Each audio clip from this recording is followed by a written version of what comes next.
Some thoughts for today. As you can see, I'm recording from beautiful central Indiana.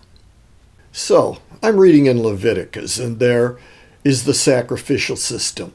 All the detail, right down to what the priests have to wear and how they have to be cleansed and when they can go in and when they can't. And then there are all the festivals, all in great detail. And I ask myself, does God need all of this? Why the endless detail that he gives us here? And I'm reminded of Psalm 50, where he says, if I were hungry, would I ask you? The cattle on 1,000 hills are mine. He basically says, I do not need your sacrifices, but he's really specific about them and really demanding about them.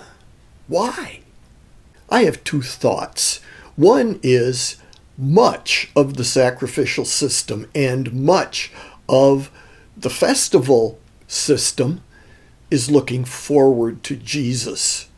There are little tiny details all through God's commands that show us what Jesus is going to do.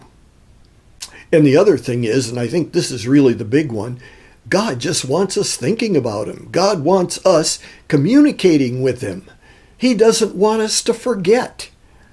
So he gives all these endless details so the priests and the congregation is forced to be thinking about God, to try not to forget things that God has told them. Nonetheless, they do forget, and that's a whole other issue. This is just out of my head. So what do you think? Agree? Disagree? Other thoughts?